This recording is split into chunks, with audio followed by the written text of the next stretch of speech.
Hello दोस्तों, welcome back to the after effect beginner series. तो इस सीरीज में हमने आफ्टर इफेक्ट के कुछ basic tools and key frames को समझ लिया। बट जब भी हम की फ्रेम्स की मदद से एक बेसिक सी एनिमेशन क्रिएट करते हैं तब हमारे एनिमेशन थोड़े से अनरियलिस्टिक लगते हैं। अब उनको ठीक करने के लिए हम यूज़ करते हैं speed graph and value graph. अब ये स्पीड ग्राफ और वैल्यू ग्राफ होते क्या हैं, इन्हीं को सीखते हैं। तो अभी के लिए मैं एक छोटी सी कॉम बना रहा हूँ। तो मैंने यहाँ से न्यू कॉम पे क्लिक करा एंड इसका नाम रख दिया बॉल। आप अपने हिसाब से कोई भी कॉम की साइज़ रख सकते हो। मैंने अभी के लिए 9020 बाई 1080 पे रखा हुआ है एंड ओके।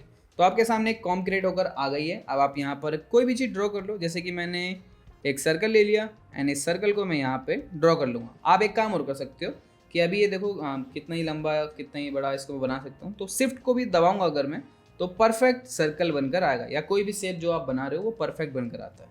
ठीक है, तो यहाँ पे मैंने एक सर्कल बनाया एंड यहाँ नीचे से अलाइनमेंट पैनल आ जाएगा। यहाँ से मैं इसको सेंटर अलाइन कर देता हूँ। ठीक है, तो आपका एक शेप बन चुका है। अब मैं थोड़ी सी एनिमेशन इसके अंदर बना लेता हूँ। जैसे कि थोड़ा सा जूम कर लेता हूँ मैं, कि मैं सही से अपने टाइम को देख पाऊँ। जैसे कि मैं हल्का सा पहले काम करता हूँ, पी प्रेस करता हूँ जिससे कि मेरे पास पोजीशन आ गया एंड यहाँ पे मैंने एक की फ्रेम लगाया। बट मैं स्टार्टिंग में चाहता हूँ कि मेरी जो बॉल है वो एकदम मेरे कैनवस के बाहर रहे। ठीक है, तो ये बाहर चली गई यहाँ से। अब मैं चाह रहा हूँ कि थोड़ी देर बाद, जैसे कि ऑलमोस्ट इतना, तब हमारी बॉल ऊपर आ जाए, जैसे कि किसी ने इसको फेंका हो। ओके, तो मैंने इसको यहाँ तक रखा।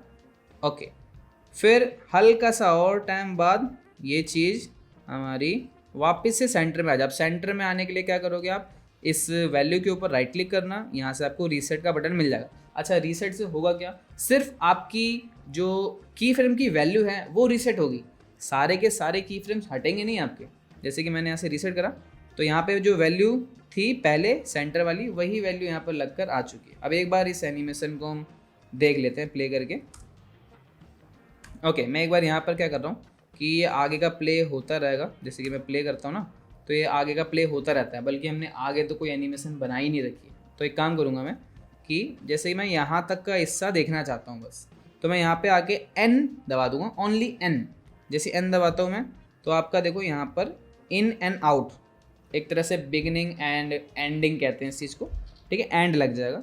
अब अगर मैं प्ले करूँ तो इतना ही हिस्सा मुझे दिखाई देगा, तो मैं सही से समझ सकता हूँ कि क्या एनिमेशन हमारे सामने बनकर आ रही है। अभी जो आप एनिमेशन देख रहे हो ना, ये ऐसा लग रहा है कि कोई चीज़ बस ये ऊपर जा रही है, फिर ऊपर से नीचे आ रही है, ऊपर जा रही है और नीचे आ रही है। मैं बनाना क्या चाहता हूँ कि जैसे कि ये चीज़ है ना, उछाली गई हो, जैसे कि ये ऐसे नीचे से जब ये ऊपर जा रही है तभी स्पीड में ऐसे करके यूं, और नीचे आते समय भी स्पीड में, बट जो हवा में थी ना तब वो थोड़ी सी स्लो थी।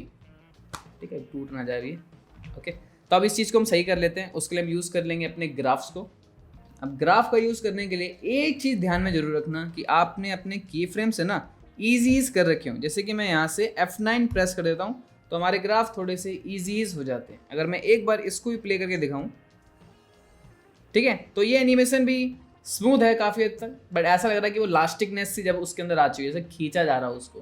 ठीक है, मुझे वैसा एनिमेशन नहीं बनाना। मैं चाहता हूँ कि जस्ट कोई चीज़ उछाल के नीचे लेकर आइए। ठीक है, तो एक काम करेंगे, ग्राफ में जाते हैं। यहाँ से आपके सामने ग्राफ का एक आइकन आ रहा है, इस पर क्लिक कर दो, आपके सामने ग्राफ ओपन होकर आ जाएगा। अभी के लिए हम यूज़ कर रहे हैं स्पीड ग्राफ, तो मैं इसको चेंज कर लेता हूँ। कैसे, आप राइट क्लिक करके यहाँ से स्पीड ग्राफ सेलेक्ट कर लेना, तो आपके सामने ये स्पीड ग्राफ बनकर आ जाएंगे। अब ये बहुत ज़्यादा छोटे दिखाई दे रहे हैं, तो मैं क्या करता हूँ, यहाँ से एक बटन है, इस पर क्लिक करके ये थोड़ा बड़े होकर आ जाएंगे, जिससे कि आपको भी देखने में ईजी हो जाएगा।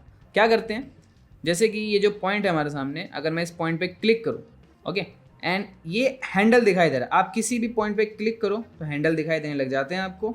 अब इन हैंडल्स की मदद से क्या होता है, देखो, जैसे कि यहाँ से मेरी एनिमेशन स्टार्ट हो रही है, अब यहाँ से लेकर ये चीज़ यहाँ तक जा रही है ऑलमोस्ट। ओके, देखो ये दो की फ्रेम्स के बीच में एनिमेशन बन रही है। तो हो क्या रहा है, ये चीज़ थोड़ी सी फास्ट है एंड लास्टिकनेस ज़्यादा है। तो मैं काम करूँगा, इस पॉइंट को, इस ग्राफ को थोड़ा सा ऐसे खींच लूँगा पास में। अब ये स्ट्रेटली ऊपर हो चुका है। जैसे कि अगर ऊपर होता है तो होता क्या है ना, कि वो चीज़ थोड़ी फास्ट हो जाती है। अगर मैं इसको दिखाऊँ प्ले करके, तो शुरुआत में थोड़ा सा फास्ट है, बट अभी आपको पता नहीं चल रहा होगा क्योंकि यहाँ से हमने चेंजेस करी नहीं है इसकी। तो मैं इसके ऊपर भी क्लिक कर रहा हूँ एंड यहाँ से ग्राफ को खींच लेता हूँ, जिससे कि हो क्या रहा है ना, ये बहुत ज़्यादा स्मूथ बन गया है ऐसे करके। अब अगर मैं इसको प्ले करूँ ना, ठीक है। तो देखो स्टार्टिंग में एकदम से तेज ऊपर गया और ऊपर से जाते जाते वो स्लो हो गया और स्लो हो गया एकदम से। ओके, तो ठीक है, बट आते समय भी ये चीज़ स्लो होगी और नीचे टकराते समय बस वो चीज़ फास्ट होनी है। तो मैं काम करूँगा, यहाँ से इस पॉइंट को क्लिक करके इसको भी मैं यहाँ से खींच लूँगा एंड इस टाइम पे टकरा रहा है, देखो यहाँ पे इस टाइम पे ये नीचे हमारे पास टकरा रहा है। सॉरी, ज़्यादा आगे चला गया मैं। ठीक है, तो इस टाइम पे वो चीज़ टकराएगी, तो मैं इसको भी एकदम ऊपर कर देता हूँ। मतलब अगर आपका ग्राफ थोड़ा सा भी नीचे है तो वो स्लो है, ऊपर जितना जा रहा है उतना ज़्यादा फास्ट है। ठीक है, तो टकराते समय स्पीड ज़्यादा है उसकी, मतलब। ओके, अब अगर मैं इसको प्ले करूँ, ठीक है, तो काफ़ी हद तक वो एनिमेशन अच्छी बन रही है जैसे हमें चाहिए। ओके, ठीक है, बट ये था हमारा थोड़ा सिंपल तरीका और इसके अंदर ज़्यादा चेंजेस नहीं कर सकते आप, थोड़ा बस इन्हीं ग्राफ को थोड़ा बहुत मॉडिफाई कर सकते हो। ओके, बट अगर आप मैनुअल कंट्रोल चाहते हो, मतलब अगर आप ज़्यादा कंट्रोल चाहिए तो हम उसके लिए वैल्यू ग्राफ यूज़ करेंगे। अब वैल्यू ग्राफ क्या होते हैं उसको समझते हैं। अब वैल्यू ग्राफ यूज़ करने के लिए आपको पहले ये स्पीड ग्राफ को हटाना पड़ेगा। कैसे हटाओगे?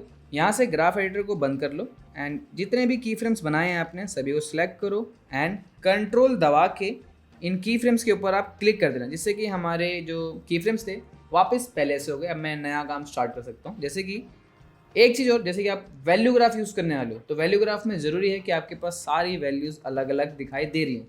जैसे कि आप देखोगे प्रॉपर्टी के अंदर आपके पास दो वैल्यूज़ हैं, जैसे कि एक हमारा होता है एक्स एक्सिस, एक होता है हमारा वाई एक्सिस। एक्स एक्सिस पे हमारी कोई भी शेप लेफ्ट टू राइट जाती है, वाई एक्सिस पे हमारी कोई भी शेप टॉप टू बॉटम में जाती है। ठीक है, अभी मैंने सिर्फ टॉप टू बॉटम एनिमेट करा हुआ है, तो मैं काम करूँगा इस वैल्यू को राइट क्लिक करूँगा एंड यहाँ से एक ऑप्शन आता है सेपरेट डायमेंशंस। ठीक है, जैसे आप इसके ऊपर क्लिक करते हो ना, देखो ये दोनों वैल्यू सेपरेट होकर आ गई, जो पहले एक ही के अंदर लगी हुई थी अब दोनों के दोनों हमारे पास अलग हो के आ रखे हैं। ठीक है, फ़ायदा क्या होता है, जैसे कि मैं एक्स एक्सिस पे कोई काम कर ही नहीं रहा हूँ, कोई एनिमेशन मैंने बना ही नहीं रखी, बट फिर भी इसके ऊपर ये की फ्रेम लगा हुआ है, तो मैं इसके ऊपर क्लिक करके यहाँ से ये की फ्रेम सारे हटा देता हूँ कि मुझे सिर्फ और सिर्फ वाई एक्सिस वाला ही एरिया दिखाई दे। ओके, चलो अब इस पर क्लिक कर लेते हैं एंड इसके अंदर पहुंच जाता हूं। जैसे मैं इसके अंदर पहुंचता हूं अब आपके सामने ये अलग से ही पूरा नक्शा बना हुआ आ रहा है, तो इसको फटाफट से जाना बाहर ही एंड इसको सेलेक्ट करके F9 कर देना, जिससे F9 करने से हमारे ग्राफ थोड़े से नेचुरल दिखाई दे, मतलब नॉर्मल दिखाई देते जैसे कि सबको दिखाई देने। ओके, अब यूज़ कैसे करना है दोबारा देखते हैं। जैसे कि मैं ऐसे प्ले कर रहा हूँ तो ये ऊपर गया, ऐसा लग रहा है कि खींचा हो किसी ने ऊपर से, कि ऊपर जाते समय इसको खींच लिया वापस से नीचे। ठीक है, करना क्या है, जैसे कि मैंने इस पॉइंट पे क्लिक करा, अब अगर मैं इस हैंडल को पास में लेकर आ रहा हूँ तो क्या हो रहा है, ये फिर से स्ट्रेट जा रहा है हमारा। ओके, एंड इस तरफ मैं जाऊँ मैं तो ये चीज़ ऊपर जाते जाते स्लो होनी चाहिए, क्योंकि ऊपर जब भी कोई चीज़ जा रही होती है तब वो चीज़ स्लो हो जाती है। ओके, तो मैं यहाँ से इस हैंडल को खींच के ऐसे ले आता हूँ। ओके, तो ये चीज़ थोड़ी सी स्लो हो गई। अब आप देखो, ओके देखो ये स्टार्टिंग में फिर से फास्ट है, ऊपर जाते जाते ये चीज़ थोड़ी सी स्लो हो गई। ओके, नीचे आते समय भी मुझे स्लो चाहिए, तो मैं काम करूँगा ये वाला हैंडल इसको थोड़ा खींच लूँगा कि ये चीज़ बिल्कुल स्ट्रेट रहे। ओके, या से ये ऊपर नीचे हो सकता है, तो इन चीज़ों का ध्यान रखना कि ज़्यादा चेंज ना हो, क्योंकि ये वैल्यू ग्राफ है। वैल्यू ग्राफ के अंदर अगर आप ऊपर नीचे कर रहे हो तो कई सारे चेंजेस आ सकते हैं, वो आप यूज़ करते करते समझोगे। ओके, एक काम और कर रहा हूँ, जैसे कि यहाँ से तो स्लो हो गया, बट यहाँ से क्या हो रहा है, ये इधर टकराएगा।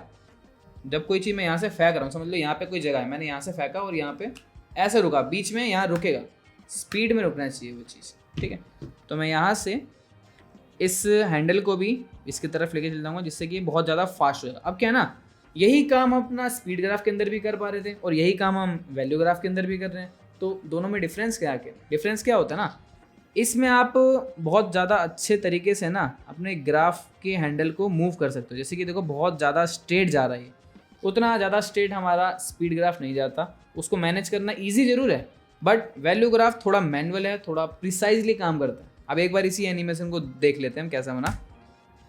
देखो कितना नेचुरल फील आ रहा है कि हाँ ये सच में किसी ने इसको उछाला हुआ और फिर ये नीचे दम आ गया।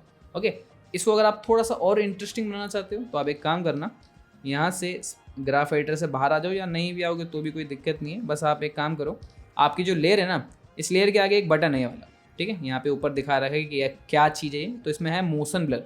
अब कोई भी चीज़ स्पीड में होती है ना, उसमें थोड़ा सा मोशन में ब्लर है। जैसे कि अगर मैं हाथ भी इधर से इधर कर रहा हूँ ना तेज में, तो ये इसमें ब्लर दिखाई दे रहा होगा आपको। वही अगर मैं थोड़ा धीरे धीरे लेके जाऊँ तो उतना ब्लर नहीं दिखाई दे रहा होगा। फास्ट वाली चीज़ों में ब्लर आता है। तो मैं यहाँ पे क्लिक कर दूंगा, जिससे कि इसके अंदर देखो एक मोशन सा ब्लर आ गया। एक बार मैं दिखाता हूँ रोक के, देखो ये जब इधर आ रहा है तो देखो इसके अंदर इतना हिस्सा हमारा ब्लर है। थोड़ा और आगे आएगा, अब ब्लर थोड़ा थोड़ा धीरे धीरे करके कम हो रहा है, क्योंकि इसकी स्पीड भी कम हो रही है। और एक टाइम पे देखो ब्लर पूरा हट जा रहा है। क्यों? क्योंकि अब वो अच्छा खासा स्लो है। ओके, तो अगर आपकी कोई भी चीज़ फास्ट है तो वो चीज़ ब्लर दिखाई देगी। कैसे? सिर्फ इस बटन से। ओके, क्या पता हो कि आपका इस वाले एरिया में ये वाला बटन बंद हो रखा हो।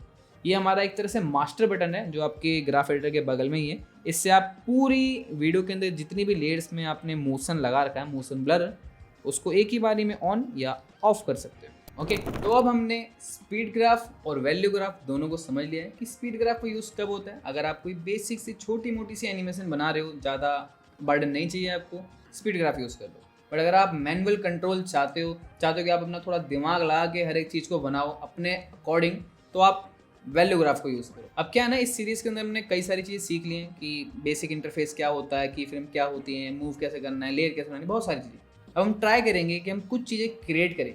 जैसे कि नेक्स्ट क्लास में हम मॉर्फ इफेक्ट सीखेंगे कि मॉर्फिंग क्या होती है। अगर आप मोशन ग्राफिक्स में इंटरेस्टेड हो तो आपको मॉर्फिंग जरूर आनी चाहिए। तब तक के लिए आप चैनल पर बने रहिए, और अगर वीडियो पसंद आ रही हो आपको तो लाइक, कमेंट, शेयर जरूर कर देना। मैं मिलता हूँ आपसे नेक्स्ट वीडियो में, तब तक के लिए बाय बाय।